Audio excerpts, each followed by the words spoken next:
अस्सलाम वालेकुम दोस्तों, उम्मीद है तव्हां सभु ॿाहिरि ठीकु हूंदव, शाद हूंदव, आबाद हूंदव। रपा कंदो तव्हां हमेशह अहिड़े तरीक़े सां शाद ऐं आबाद हूंदव, हमेशह ख़ुशबाश हूंदव। तव्हां सभिनी ॿाहिरनि जे सदके रपाक असांजा बि गम परेशानी दूरि कंदो। दोस्तों, अॼु मां पूरो ॾींहुं गुज़ारियो आहे पंहिंजे दुकान ते। हिमल थी रहिया आहिनि शाम जा 5:30 ऐं शुरू कयूं था अॼु जो व्लॉग। मां तव्हांखे ॾेखारींदुमि। मौसम आहे बिल्कुलु साफ़ु, बरसाति कल राति पई पर थोड़ी घटि हुई। बरसाति अञा असांजे इलाइक़े में एतिरो ख़ासि कोन पंहिंजो मज़ो कयो आहे, पर पोइ बि एतिरी थी आहे जो छटकारो थी वियो आहे। हीअ आहे साम्हूं मुंहिंजो नंढो उॾाए रहियो आहे लॻड़, कोशिशि करे रहियो आहे पर मूंखे नथो लॻे त हीअ उॾाए सघंदो। तव्हांखे मां ॾेखारियां थो दोस्तो हीअ आहे मुंहिंजो नंढो उॾाए रहियो आहे लॻड़, पर कोशिशि तमामु घणी करे रहियो आहे, पर मूंखे नथो लॻे त उॾाए सघंदो, छो जो अकेलो आहे। लॻड़ उॾाइण में 2-4 हमराहनि जी ज़रूरत लाज़मी हूंदी आहे, पर ॾिसूं था छा करे थो।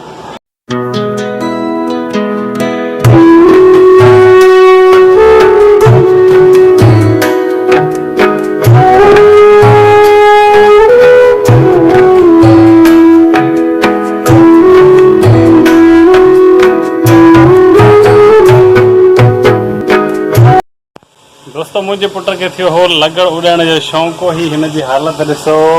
हिन तमामु घणी महिनत कई पर लॻड़ हिन जी वस जी ॻाल्हि न आहे। ॿिए अलावा बुआ लॻड़ उॾाई छाजे करे?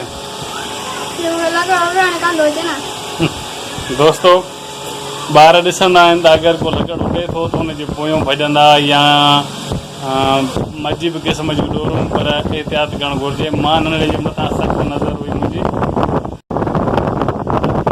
नंढड़े ते तमामु घणी नज़र हुई। ऐं सभिनी वालदेन खे गुज़ारिश आहे त ॿार अगरि लॻड़ उॾाइनि था या ॿाहिरि वञनि था या लॻड़ जे पोयों डुकनि था त एहतियात लाज़मी आहे। ॿियो मुंहिंजो नंढो आयो आहे, शइ वठी आयो आहे। छा वठी आयो बाबा? घणा खपाया आहिनि? घणे जी शइ वठी आवां?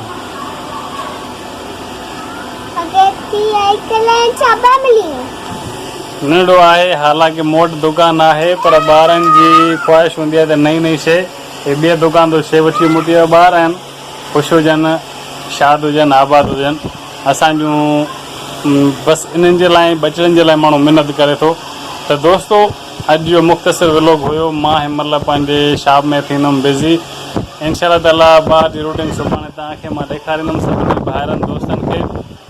का मूंखां ग़लती थी हुजे, का कमी पेशी हुजे त तव्हां कमेंट्स में लाज़मी ॿुधाइजो। मिलंदासीं नेक्स्ट वीडियो में। तेसिताईं रखिजो तमामु घणो पंहिंजो ख़्यालु।